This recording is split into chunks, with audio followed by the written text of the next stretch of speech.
Welcome to Hero Club members only.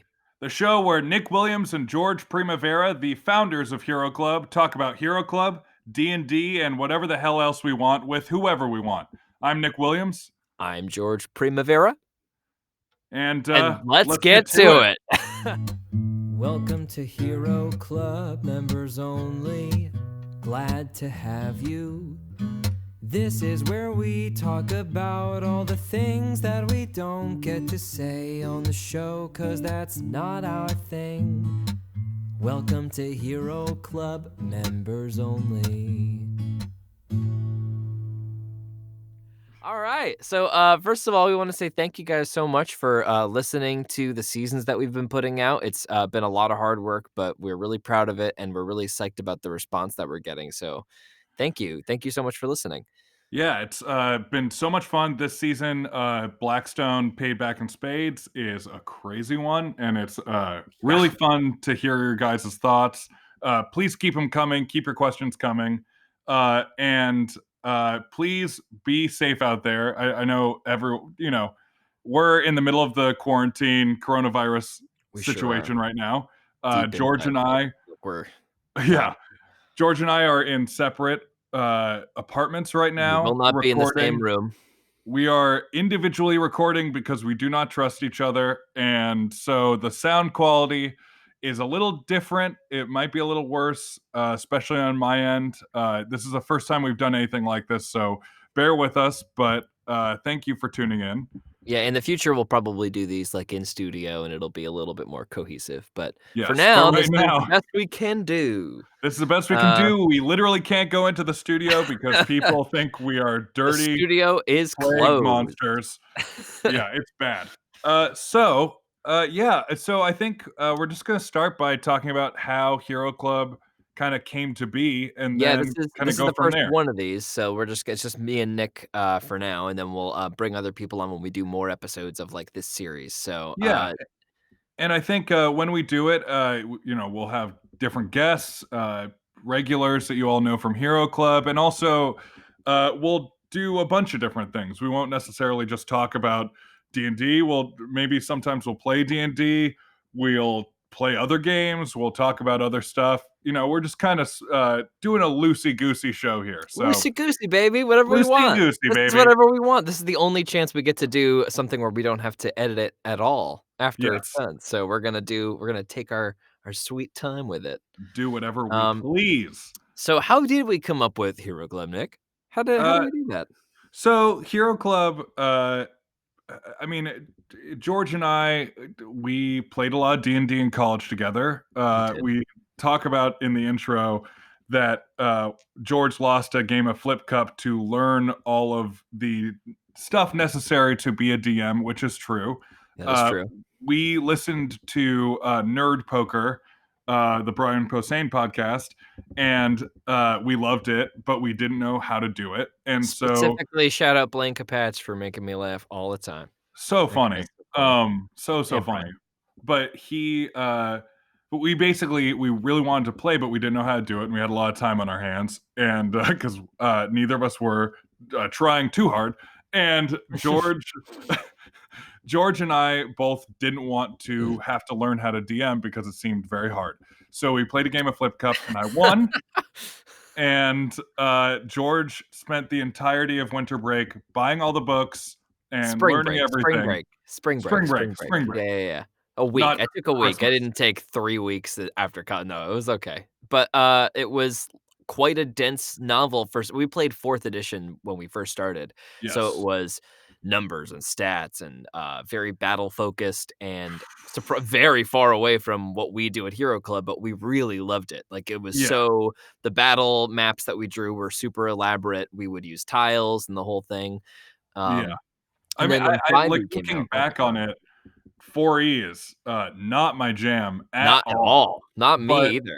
no, But we it's loved so it.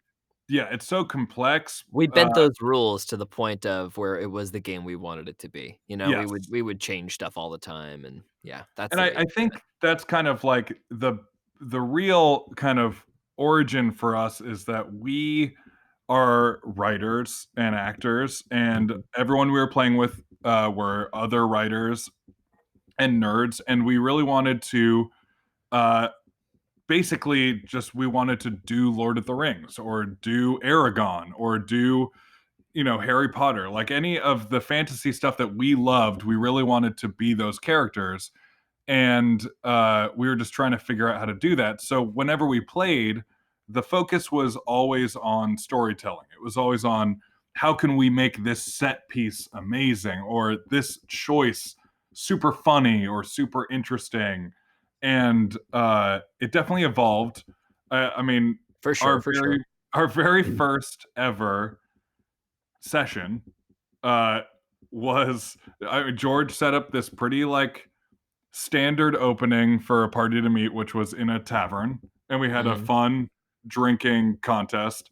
Bunch of And dwarves came in and challenged you to a yeah, drinking contest. I must have just read how do you open the first D&D game you do, and it how was the to first one that start. came up. How do you start? Dwarfs And get you drunk. yeah, everybody the whole party passes out. It gives you an easy chance for the bartender to say, "You owe me a bunch of money. I need you to do a menial job," which is good for, like, level 1s. Yeah, Nick, why don't you and tell everybody how how to that went for me, setting that up. well, so my first ever character was a bear-born fighter. So already I was going homebrew for my first ever character. I didn't start like normal at all. No, no, I wanted you had to go to the internet before we did anything. in the very beginning, I was like, I need to be an anthropomorphic drunk bear Some kind with of a bear big with an axe. alcohol problem. Yes, that is my Your signature you know, move. my signature move before we did Hero Club was I would just play big, strong dumbs. Like I never played the characters that I play on Hero Club, which is really interesting. I don't know why. I think it's because like You play, like, all in rogues now. It's all in rogues and bards and yeah, in Hero Club, I play a lot of like protagonist characters, and we also look at it from that perspective in Hero Club, where there are protagonists and sidekicks and that kind of stuff instead of just a party. Um, and a lot of protagonists are rogues, I Yep. guess, because It's they're just kind of like smarmy. smarmy and jacks of all trades and can do whatever.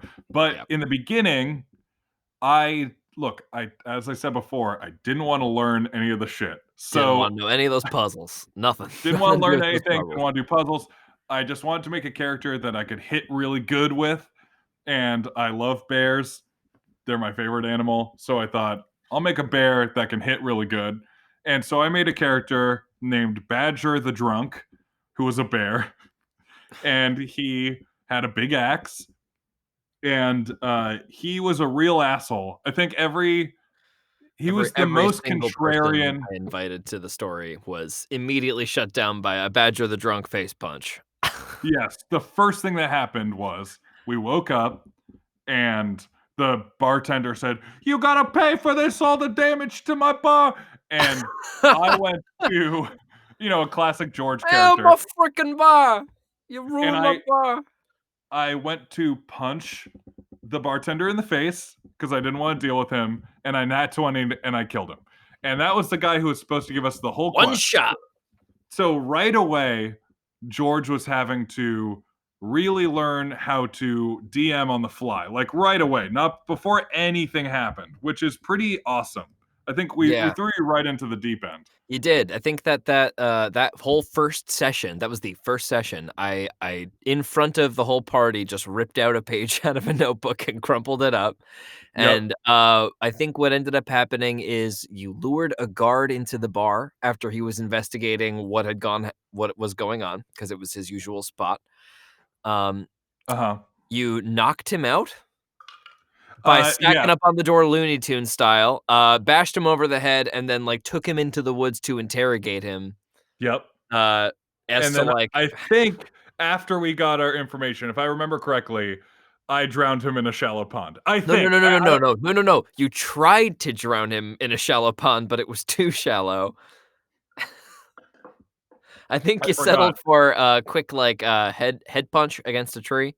Yes. Just So I didn't kill him that time. I was a real no, murder hobo. Like just real a yeah, classic straight murder up, hobo.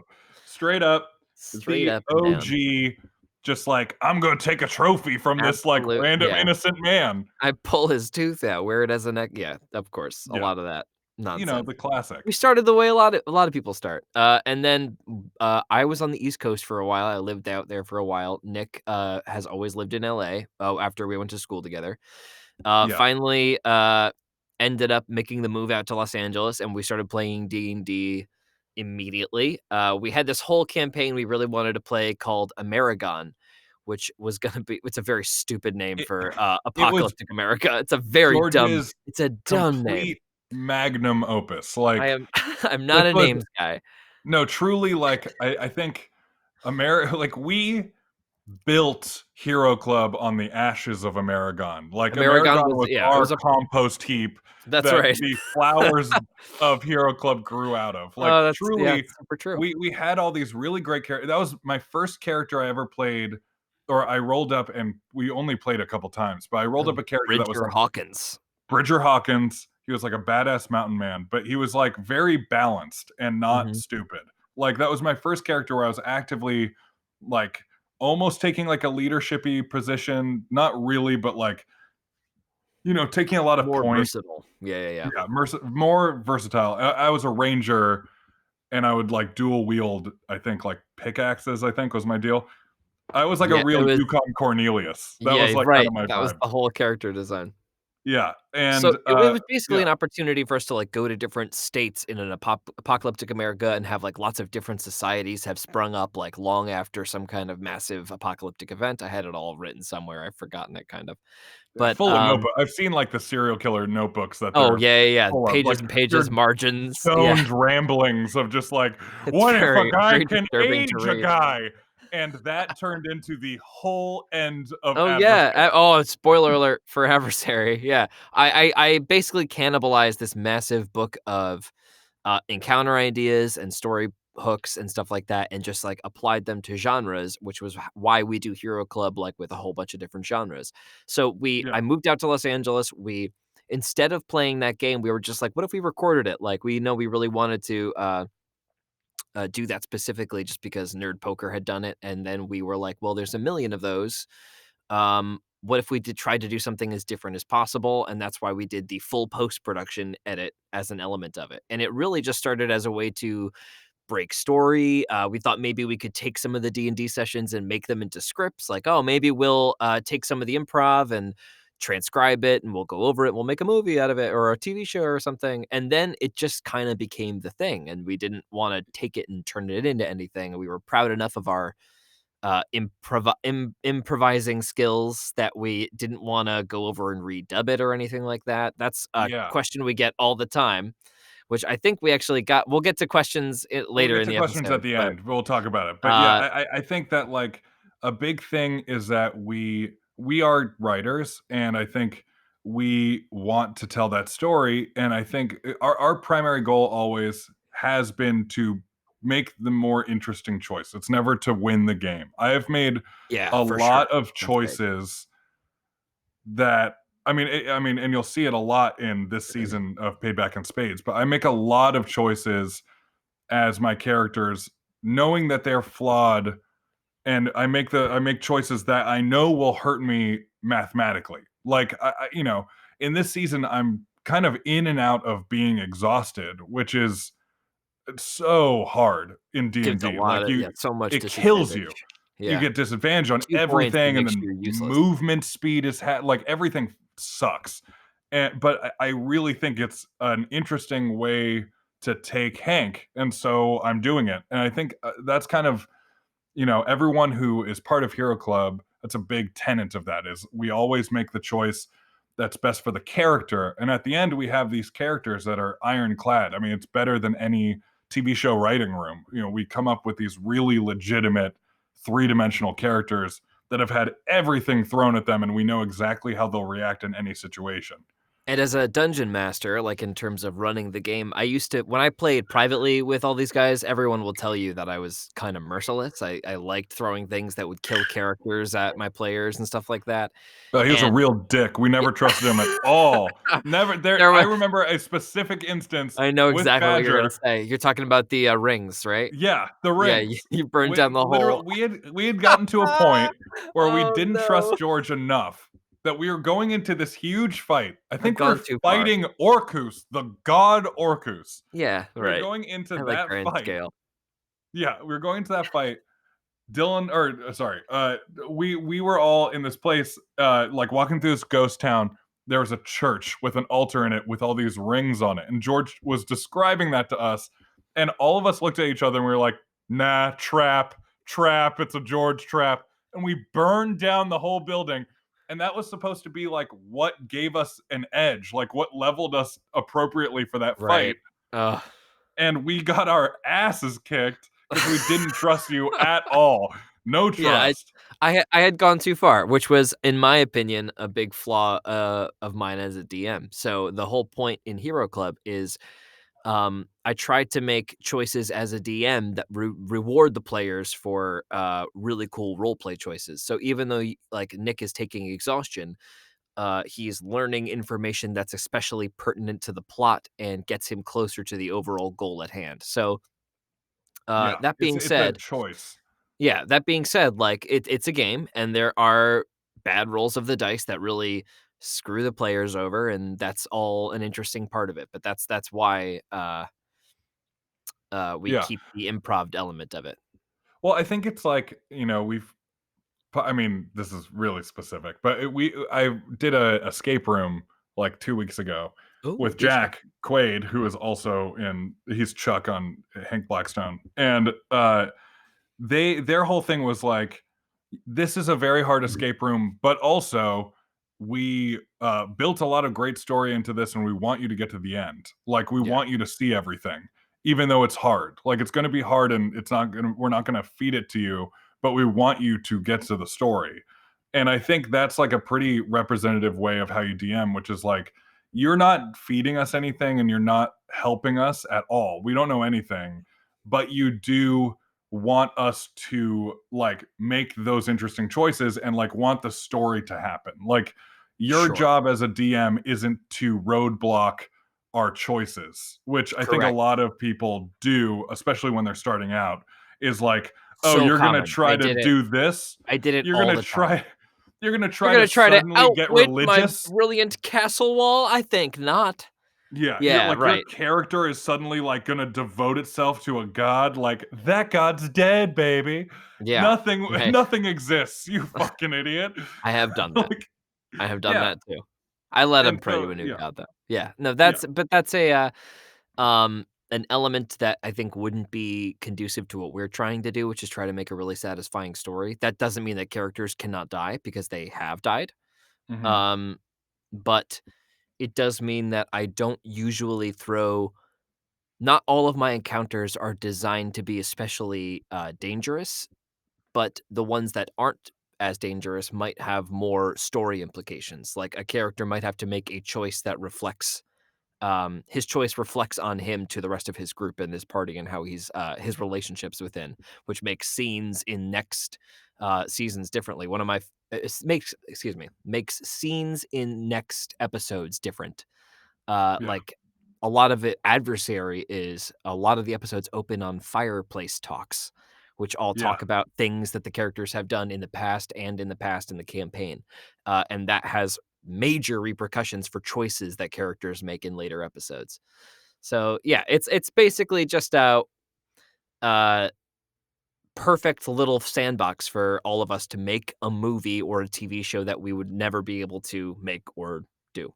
yeah. And I think also the thing that most people don't get about D&D, which is like, I think like a lot of people when they hear about D&D or hear uh, people talk about it, I think people assume like, oh, a Dungeons and Dragons, it's like a fantasy thing. I'm not into fantasy. I'm out. Yep. They also assume that sounds like a lot of math And like Mhm. a lot of people have asked me, like, is the board really complicated? Like thinking it's like literally like an arcane horror style like Right. board game that's really complicated. And I think the what we always loved about D&D, especially 5e. 5e is the best Oh, mwah. because Mwah, so because good. uh what the best part about D&D is all you really need is a D20. Like that's all you actually need and nothing else. Like your imaginations and a D20 is all you really need. Cuz I mean most people assume that it's like so much work. And I Yeah, think we wanna show you guys what we mean by that kind of. yeah. We had Should we Nick go and into I like our next let's segment? yeah, let's our next segment. This is called I know we're giving a little levity to a very serious situation and understand that we take it seriously, but this is our name for it. It's Can Nick survive when the coronavirus mutates? Do one Sorry. more of those clean. Yeah, okay. So sorry if this offends anybody. It is just we know it's a serious situation. We just want to give it some levity and some joy. But our next segment is called "Can Nick survive when the coronavirus mutates?" I'm gonna keep both takes in. Take Uh, oh yeah, just we're not editing this.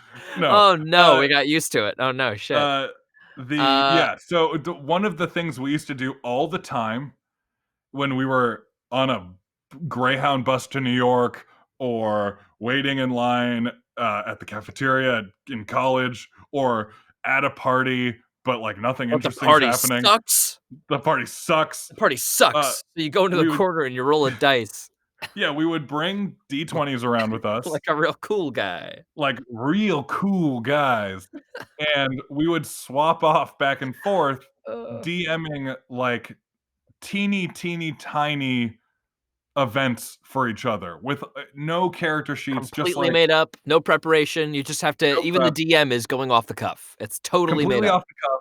And it would usually be like, if George, you wake up in your dorm and the building's on fire, go. And then it's like, the DM has the number in their head, and George is just rolling pretty much with no bonuses because he's George, like straight up. It's Yeah, just us being ourselves, not like valiant heroes or anything. that's So right. we would do this all the time, and we're going to do a small one for We're you gonna do guys. one now. So, And we're George, gonna want to run that name one more time? yeah. Can Nick survive when the coronavirus mutates? That's what I was looking for. That's Yeah. the one. Go back and Let's replace do it. the other 2 with I that have one. I have my very superstitious lucky dice in front of me and 3 backups in I case I have need to put my that dice in jail. yeah, I have my hot fire, dungeon master dice that, ruins lives. So Yeah, I'm let's really do it. sorry. Sorry if this goes badly. I'm Alright. sure I will die. Oh, that's the only way this can end, I think. Yes. So it's just a matter of how long we last. Yeah. Nick, what's today? It's Monday? Today is Monday the I 16th. can't tell. I've been inside for so Nick, it's Oh, when this Monday. comes out, we broke the law. It's St. Patrick's Day, George. Oh, it's St. Patty's Day. Happy Oh, St. happy Patty's St. Day. Patty's Day to you. Oh, Oh, Danny boy, the pipes pipes are are called. That is calling. not gonna be synced up specifically because we are recording from different locations, so enjoy that absolute hell, everyone who just had to endure that. I'm Let's just putting begin. this straight out. I'm not even It's gonna do anything to it. it's Ooh, okay. Get the giggles. It's Monday the 16th, No, Nick. it's Tuesday, St. Patrick's Day, It's the 17th. Tuesday. It's Tuesday, St. Patrick's Day. It's Tuesday the 17th. It's about noon. The only plans you have for the day is that your good buddy George is planning on coming over. He said he's bringing a handle of Tullamore shout out Tullamore Yeah, they're a sponsor. They might as well be a sponsor with our Tullamore usage. Yeah, no kidding. So it's a beautiful sunny day, a little bit warmer than usual. You open your window to your kitchen just cause to let the breeze in. Hmm. And you flick on the radio, and the radio is pretty banal until an alarm goes off. Quick question: is it 1956? It is 1956. Great. This is a version of you. That's canon now. That's locked in. Oh no, we don't That's have to it. do that. No. That's the technology you now have available to you. We're gonna keep that. No, No. no. Well, you said it, so it's Yeah, happening, I it's guess. locked in. It's locked in. Radio flicks on. An alarm warning. Somebody speaks over the radio. They have like a very formal voice. They say, "Attention, all civilians of Los Angeles County. Uh, the coronavirus, the 1950 coronavirus, has evolved to a point where it appears that mankind has." Static begins. Becomes of taste for. And the radio line goes dead. That's some great static on my end. I wonder how that's going to sound. Sorry in I'm sure advance. it's gonna sound so good. Uh, I I bang on the top of the radio to see if it'll work. Roll a investigation check. See if you can solve the problem with the radio. And I'm assuming Oh, I don't take any bonuses, right? no bonuses. And just to be clear, the whole point of this is that every single action incurs a roll of some kind. That is almost essential to this, I Yes. find. Except for like opening a Is it door, any significant every action single draws a action? roll. So go ahead and roll that check to make that radio work. 16. 16, the radio flicks back on, but it's just playing some music now. It's like the Bee Gees. They're out of the 50s. I turn it Oh. up. No, they weren't. Oh, hey, jam it on. Yeah. Play that Wow, music. what's this new sound from 1975? Wow. Yeah. Wow. Did not get that right at all. Sam Cooke. It's Sam Cooke. It's Sammy Davis Jr. That's who it is. It's Sammy Davis Jr. All of a sudden you hear a knock at the door. Yeah. Okay, I straighten my very formal suit and tie and fedora because it's 1956. Yep. And uh, I turn off the radio and I go to open the door. Okay, door swings open. It's your buddy George, and he is wearing an equally formal suit and fedora because it's 1950 something. Hey, you look great. I love your casual outfit that we all wear. Hey, thanks, fella. Swell to see you again, friend. And George snap dances into the house. Hey, hachi machi, it's a hot one out there. Oh, George, have you been getting into those jazz cigarettes again? Just a couple, one behind my ear. George takes a cigarette off of his ear, pulls it out, looks at it, says to himself, "Huh, ain't no printing on that or nothing. Anybody want to go someplace?" And he pops it in his mouth and lights it. That's a That came right from the soul. yeah. Takes a puff and he goes, "Say, Nick, I got a funny story for you. You want to hear it?" Yeah, hit me, Daddy-O. So I was I was passing by that 1950s Whole Foods up on Montana. Mm-hmm. Takes another puff of the cigarette. When wouldn't you know it, a man came running up and bit me right on the wrist. And George shows Nick a brutal-looking bite on his left forearm. It looks like infected already, but very fresh. Hot biscuits. That's a spicy bite. What happened there, Pally?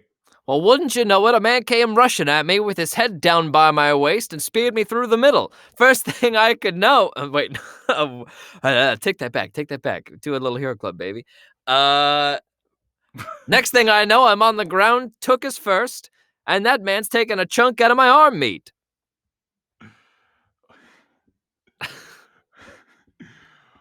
Tell me about it. He got the whole thing. Yeah. Sure did. Mind if I go in the bathroom and clean this up a touch before we get our drinking on? Of course. We do drink during the day. It's 1956. And a St. weekday. Patrick's Day. Let me get some And a ice for weekday. you. I'll grab some ice in the ice box and wrap it in a cheesecloth for you. You go clean that up in the bathroom. George I'll does. meet you in the kitchen. He disappears right back into the bathroom, begins to clean himself up. Nick, would you make an investigation check to find some ice in the freezer? 3. 3. There's no ice. Gotta remember to go to the ice salesman and buy some ice. Good one. I think that's what they did in 1956. Yeah, there's an ice salesman. Man with a big block of ice in the back of his truck. Yeah, he chips it Gotta up for go you into a cup. find Dave, the ice guy, after this. Suddenly, there's a big thunk in your bathroom. George, No answer. you better not be doing what I think you're doing in there, George. There's a low moaning that comes from the bathroom. Oh, he is doing what I thought he was doing. Nick goes and pounds on the door. Hey, George! Get out of there! Nothing, not a thing. I'm coming in, but you remember what happened last time. The unlocked door swings open, and you see George sitting on the toilet, pants around his ankles. His eyes are glossed over. There's blood suddenly dripping from every orifice, and he screams at you as you enter. "Ah!" Sweet Christmas! And he lunges at you. Roll initiative, quick. 3. 7. The zombified George lunges at you and tries to grapple you to the ground so he can take a big bite out of your neck. Roll a grapple check opposed. 14. 11. You push the zombie off. Get off of me, creep. Arrgh! That's not how I do it. Get out of here. What do you do? What's your turn? What's your combat round? Nick, in a panic, goes to kick Zombie George in the face. Roll an attack. 4. 4. The zombified George does a Matrix-like dodge. Mostly by accident, it appears that his bottom vertebrae have snapped, rendering him kind of in half. That movie doesn't come out for 50 years. It sure doesn't. But the zombie, now kind of at a weird perpendicular angle, pounces on you, launching itself into the air and coming down at you chompers first. It rolls an attack. A 4 misses Nick completely. He's able to dodge the zombie as he crashes down into the floor. Huh, huh. Nick goes to panic stomp the zombie once more. Go for it. The only move that real Nick knows how to do. Dylan, heavy boot Nick Williams. Ah, ah, ah, ah. Rolling 11. Oh yeah, the boot crashes through George's weakened skull, and brains go across the floor. Nick is safe at the moment, but he hears an alarm that goes up in the middle of the neighborhood across all of Santa Monica.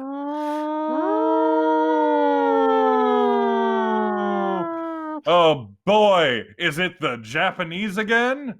Says 1956 Nick. Oh my god. But 2020 Nick thinks that that's fucked up. Nick runs outside to see what's going on. God. It appears to be a large herd of people sprinting up the street. Oh god. Nick goes back into his house and locks the door and then goes to look under his bed for any weaponry he can find. Roll an investigation check. Now remember, George, I have a lot of weird weapons under my bed. I fully know that you have a harpoon above your bed. That's true. When Nick and I were living together for a year, one of our deepest fears was that I would wake Nick up in the middle of the night and Nick would, in a reflex, pick the harpoon off the top of his bed and murder me in the doorway with one quick lunge throw. Ah, stranger! Nick, I feel like there was 14. 14. Yeah, you find your harpoon, 1950s Amazing. Nick. And you also find a sharpened throwing axe. Ooh, both things I have in my house. Nick tucks the throwing axe into his classy 1950s belt. Yeah. And grabs his harpoon and then heads out the door, but sneakily to investigate the crowd. Roll a stealth check for me. 19. 19. You watch a herd of mangled and bloody people limping uphill, up the street, past cars. They ignore everything that passes by object-wise, but you do see a couple of motionless bodies that a few of these zombies kneel down beside and begin to pick meat off of. It's very grisly, very gory. Now, at this point, do I know what a zombie is in 1956? Roll a history check for your many library trips. 9. Not the slightest clue. These are a lot of very bloody, very crazed-looking people. Hachi Machi, what a St. Patty's Day parade, says 1950s Nick, thinking they're all drunks. The loud noise of Nick exclaiming that draws the attention of 3 gross-looking people that begin to lumber towards him with their arms outstretched. Whoa! Nick stabs at the foremost one with his harpoon. Oh, roll an attack with the harpoon. Nat 20. Nat 20, the head, describe it. You call it. Just as he has envisioned killing George many a time, Nick throws his whole body in a full panic towards the first zombie and impales its face on his harpoon before shucking it off with a boot. Yeah! The zombie falls to the ground, but there are 2 at Nick's side. One of them goes with its teeth in towards his neck. 14. The zombie comes away with a bit of flesh, the sinew stretching off of Nick's shoulder. Oh, God. My neck another- sinew from my shoulder. Another goes to bite his calf. Another 14, another bite successful. Nick, you take a total of 1 plus 4. You take a total of 5 damage, bringing you down to 15 points of health. Ugh! My neck and shoulder, and also my calf. Nick, 2 zombies attached to you by the teeth. What do you do? Nick unsheathes his axe and swings down at the calf zombie with the top of it. Roll an attack. 16. That is a hit. The zombie's head comes off. Yeah! Take it! Take it all, you zombie fuck! The zombie panicked. Still biting at Nick's neck, tries Sorry, to I mean, you drunk Irish Mick bastard! There it is. Another zombie. The zombie that's biting at your neck tries to push you over. Rolls a 17. Roll an opposed grapple check or an opposed shove. Strength? Yeah. Shove? 13. Oh, you go down to the ground. The zombie lands on top of you. What do you do?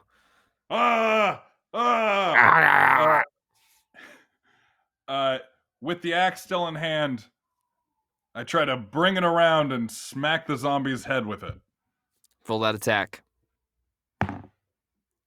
Botch.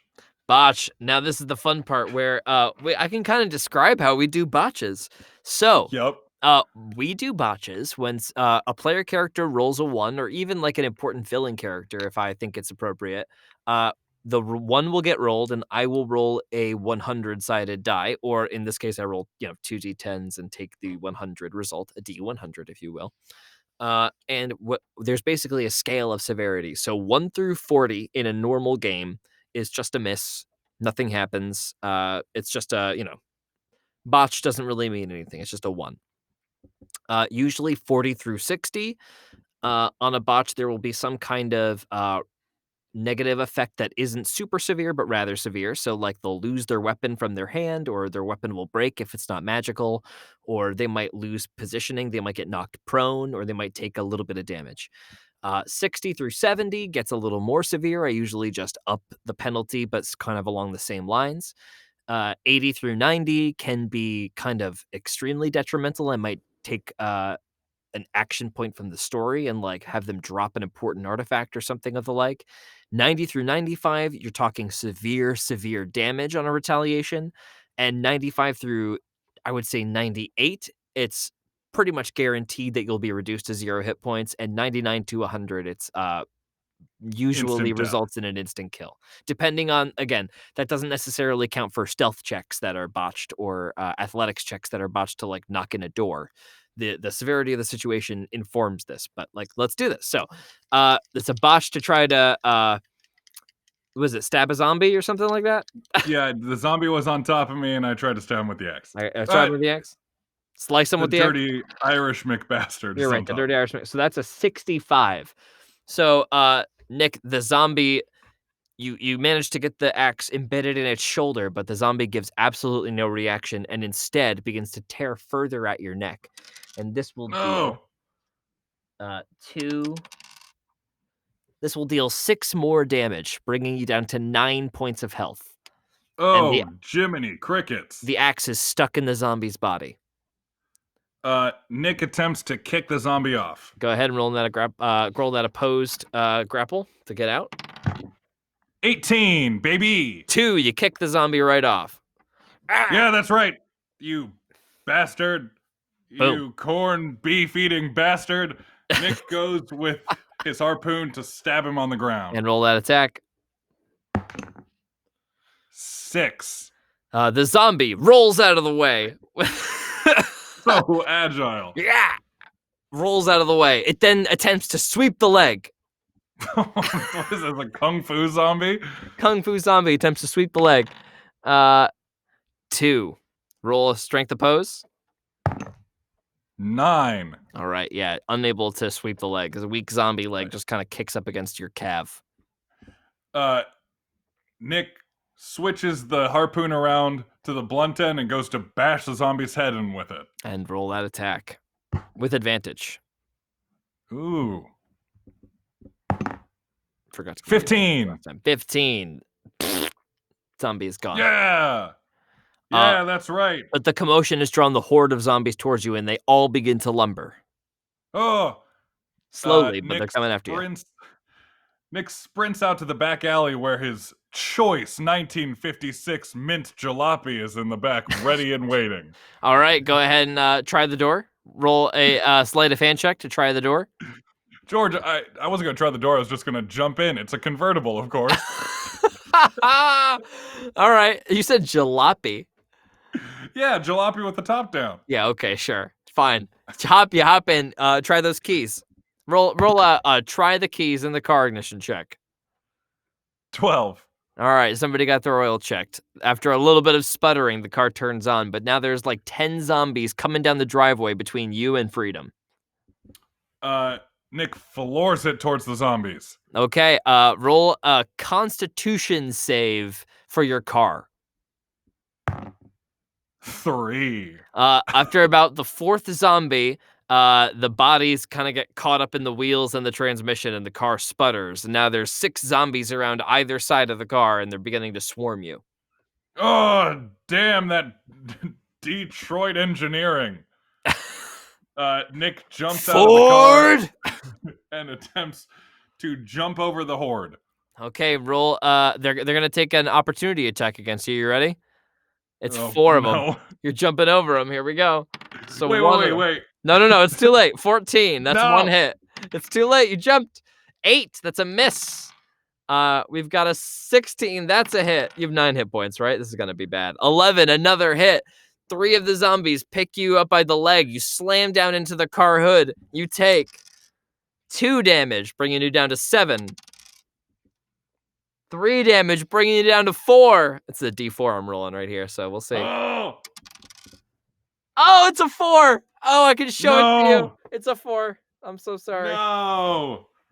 Oh. So Nick disappears under a pile of zombies that devour him in front of his mint condition jalopy.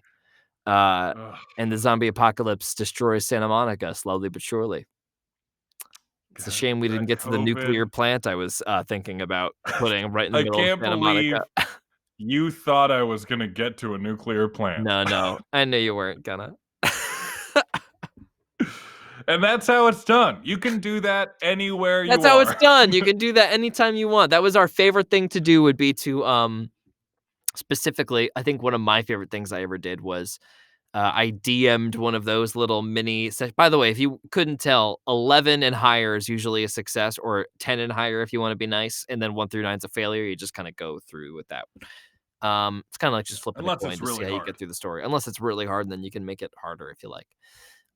But that's like one of the most fun things to do is to like give characters opposing goals. Like they just try to, the goal is to kill each other. You're in this place, go. And it's just a Yeah. goofy, fun thing to make each other laugh with. It's this heart of it that we like so much that isn't at Yeah. all the math part. But the And I math think part is so fun. We love that part the too. whole point is that anyone can do it. You can do it really anywhere. You Yes, don't even need a dice. There you are don't. apps that have dice. Yeah, or flip a Like coin. Honestly, just flip a coin. flip a coin, and you can. It's essentially Add the bonuses the as you see fit. the bones of D&D are exactly that. It's so We think. easy and Our so fun. opinion. We think. That's our take. That's I'm a sure hot we'll get take. I some know that's a hot take, but we I'm really sure we'll believe get that. some blowback, but like you can do whatever you want with D&D and it's the best game in the world because you can do whatever you want with it and that's why it's fun. Agreed. To me. Agreed. Me too. Um I love it. so now that I've died horribly in the 50s thanks to a slip of the tongue by George Primavera, let's Let's get to some questions, shall we? let's get to some listener You've questions. got one, Nick, right? I do. I'm gonna cough. Sorry. Yeah. Oh, Corona. Yeah, so this is Corona. George doesn't. I disclaimer: George does not I have do not Corona. have I don't coronavirus. think, I do not have coronavirus. I'm very healthy. but we are not in the same place. I don't know. Very healthy. You eat once a day at 4 p.m. This is from I don't need to Caroline. pull my wig off like that. This is a friendly meeting. What the hell? You son of a. Oh God. Just tell your question. This Ask is your question. this is a message from Caroline. She says, "Hey guys, love what you've been doing with the show. Keep Aw, it up. Thank you so much, Caroline. we love you, Caroline. We love you, Caroline. You're Caroline, the best. Caroline. To be clear, we know Caroline personally, and we love her very much. She's awesome at what She's she the does. best She's an awesome costumer." costume Uh, designer. She's amazing. she says, "But I have a complaint. Ah, Uh-oh. All the music/theme songs from the show get stuck in my head, and I have no way to listen to them on command. Is there any way for your humble fans to download the show music to listen to at any time? I don't think I'll be able to have a Merry Christmas without Santa's Little Helpers on my holiday playlist. Seriously, love what y'all are doing. Please never aw, stop." Thank you so much, Caroline.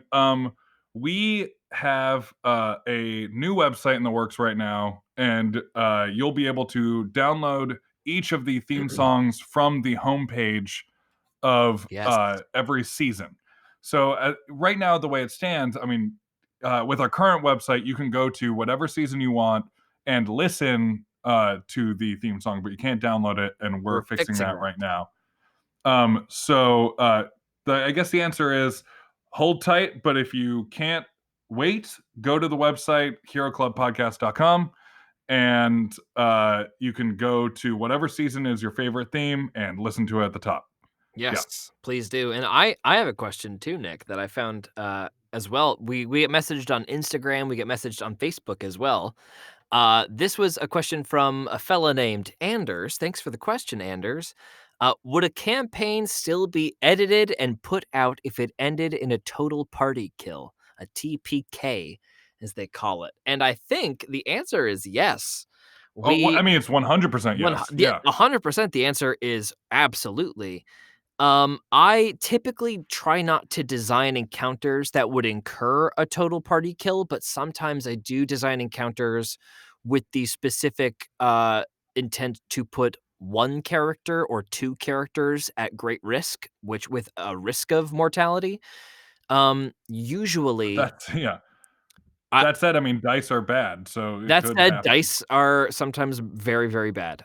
There have been several cases where for a while in Hero Club, we didn't give HP totals during campaign stuff. So if you were tracking HP, you had no reference point to find out necessarily how healthy somebody was. We've lately started doing HP totals or health point totals.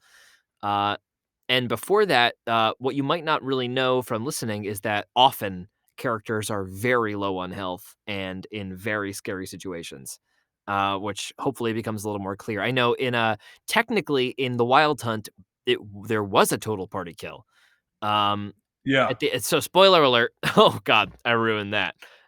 If you haven't listened to the Wild Hunt, uh, Check it out. I've given you a veiled interpretation of the ending, so stop listening to this and skip like 30 seconds ahead. But at the end of That's the a fun Wild one. Hunt, we one character succumbs to lycanthropy and dies. And or is killed, and then another character is killed in combat and succumbs to lycanthropy to resurrect himself. So that was fully a total party kill and only didn't end the story because of choices that Nick stealing the tooth in episode 3 of that series and stabbing himself with it before he died, which he told me off microphone. We edited that part out so as to build the suspense for listeners. But in the room, he told me before I am kicked into the fire, I stabbed myself with the tooth. Yeah. So the answer is we have put it out. And then his Anders follow-up question was, is it scripted? Nick, do you want to take that one? Yeah. No, it's not scripted. We get that question all the time. It's a And great question, though, and thank you because it makes us feel good. thank you. Yeah. It is the greatest compliment of all time. But no, the show is completely improvised. George is the only person who knows anything. And the NPCs, or usually the guest he brings in, they have information. But the players, any of the player characters, myself included, we know nothing going in other than what has happened so far in the show. And we do, if we flub a take, we will go back and say it again so it's clean, because we believe in the thought that if your character should be able to remember the combination because that's his thing, but you don't personally remember the combination, you should be able to ask George, like, hey, what's the combination? Yeah, right. If you're Exactly. you should just, for role play purposes, like, if your guy is a genius mathematician, I don't do math, but like, I can have a character who's a genius mathematician. That's the fun part of D&D. I'm not going to have perfect mathematician jargon first take. You know what I mean? Right. Yeah. I, Fully. like, that's part of the fun of editing it, is you actually get that cinematic experience instead of me being like, he says a bunch of mathematic jargon. I know I actually say it. in Rift Rats, when you're playing Cheeseburgers, the ship's mechanic, Yes. Nick would often take like 20 seconds to himself and just think of like these big sci-fi words he could string together to like make up the jargon for the engine. And like that's how you Yes. get he takes a moment to compose himself, think of what he wants to say, and then he delivers it. Sometimes he takes Yeah. a little bit of space in between the sentence, like to make sure it all comes out clean, and we kind of we edit that together a little bit. But in terms of like, we don't go back after the session is over and rewrite or redub uh anything, except for once in a while, if I have a character, for example, that is a woman, I prefer not to have my voice be representative of the woman, and I might because we couldn't get somebody that day, and I just don't want the whole world to be filled with nothing but men.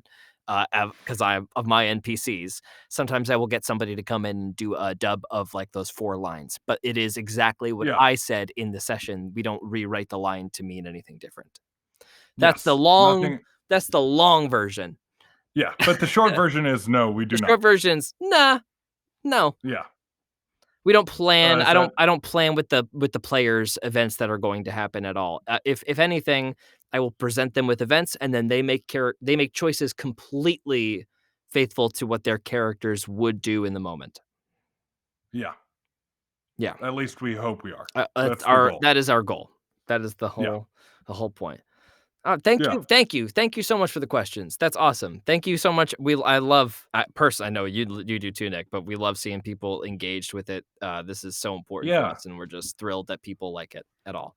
Yeah. This is Yeah, absolutely our baby, and we sweet little love baby. it. And we love that people are seeming to enjoy it. And we're going to keep going no matter what. So, Until we die. yeah, keep checking it out. Like we said, before we posted this on our Instagram, but we're going to a bi-weekly schedule, or every 2 weeks, Yeah, for our for main Paid Back in season. Spades. If you're listening But to this now, the date is Tuesday, March 17th, 2020. yes, and we are going to release the next episode of Payback in Spades next Tuesday, and we're going to keep alternating between Paid Back in Spades episode and this, so that we can kind of fill the space while everyone is at home alone in quarantine and sick. Yes. Next And time we're gonna try to get like Dylan McCullum, Marty Abby Schneider. We'll try to get Jack Quaid on, and we'll all talk about the earliest season that we all did together, which was the Hank Blackstone and Never Sleep season. We'll talk about do the experience of doing that a little bit. That should be really fun. yes.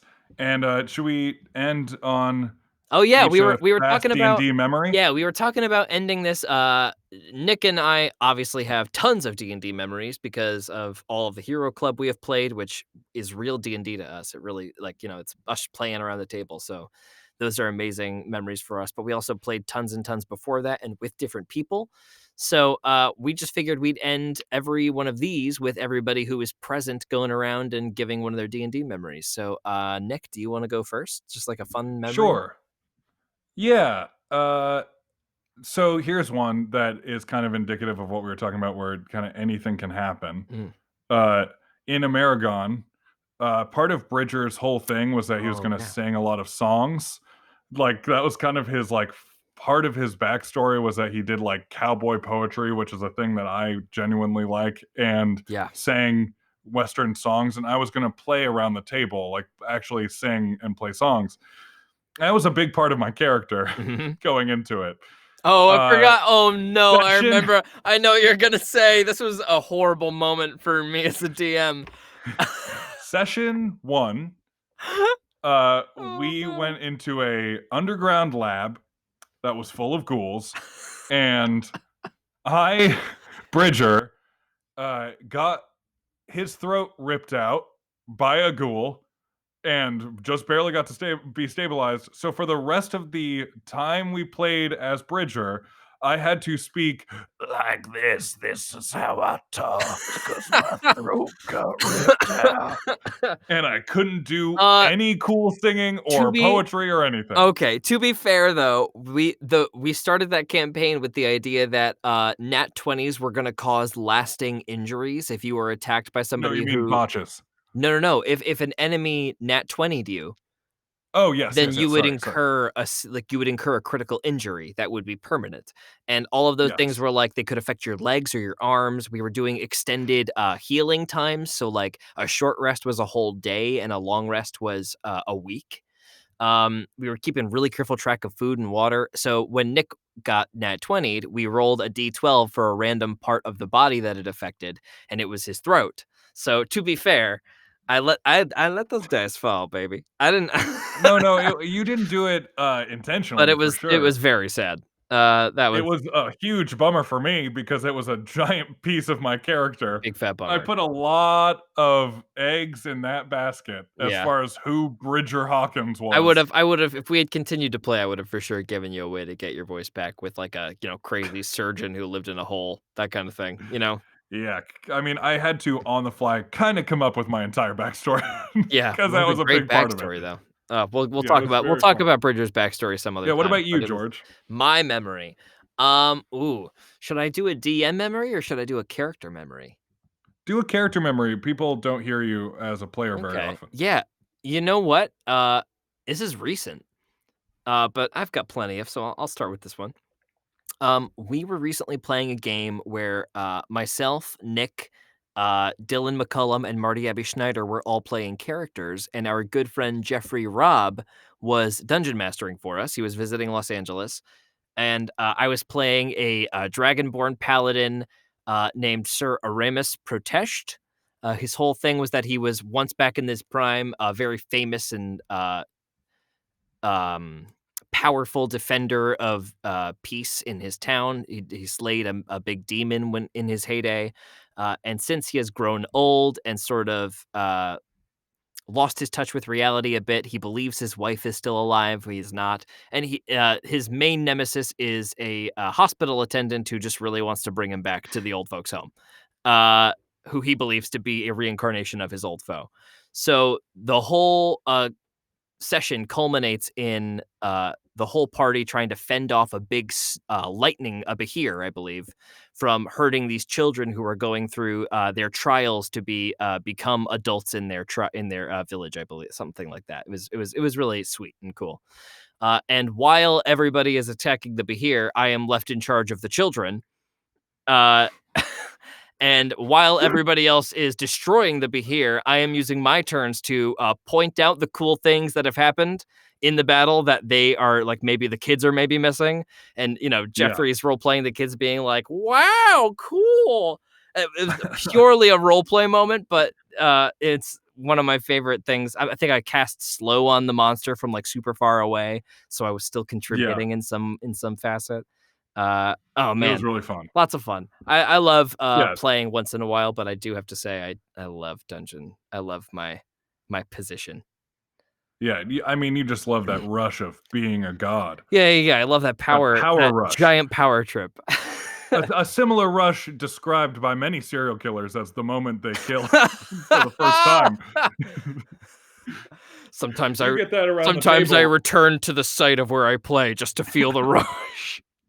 Sometimes I Just to return feel to the table. The power, the raw power of that boss. Sometimes I show up at the table and I just roll dice by myself.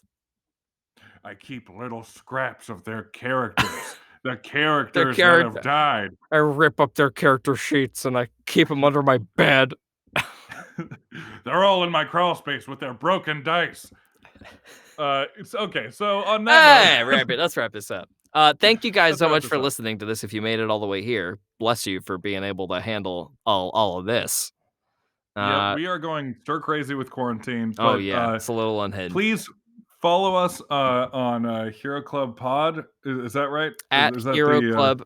Oh man, well, I should know our own Instagram handle off the top of my head, and I do. Hero Club Podcast. Yeah. Jeez, Alou. Hero Club Podcast. At right? Hero Club Podcast. Follow us on Instagram and Twitter. And please check out the website and listen to our new season that's going on right now. Paid Back in Spades, a Hank Blackstone mystery. Please. Hank Blackstone mystery. It's really good. I'm really, really proud of it. So We have proud some of really kick-ass guests. Haley Joel Osment's on, Anthony Starr from The Boys, Karen Fukuhara from She-Ra and The Boys. It's a really great Scott season, Foster and I'm really from proud of Crazy it. Ex-Girlfriend. These are awesome. We're so psyched about all these people, and they're all Yes. amazing, and they all delivered like incredible performances. Even like just listening to like Broden Kelly and Nolan North in the first couple episodes is unbelievable. They do, and everything else to come is also incredible. So Carson Fagerbaki comes back and does a great character. Y'all gotta check it out. It's really awesome. Yeah, so that'll be coming out every other Tuesday, starting next Tuesday, which is the 24th. Check it out, 24th, wherever you listen to podcasts. And welcome to the club, you guys. Welcome to the club. Yeah, thank you guys for listening, and have a safe quarantine. See ya. See you later. Welcome to Hero Club, members only. Glad to have you.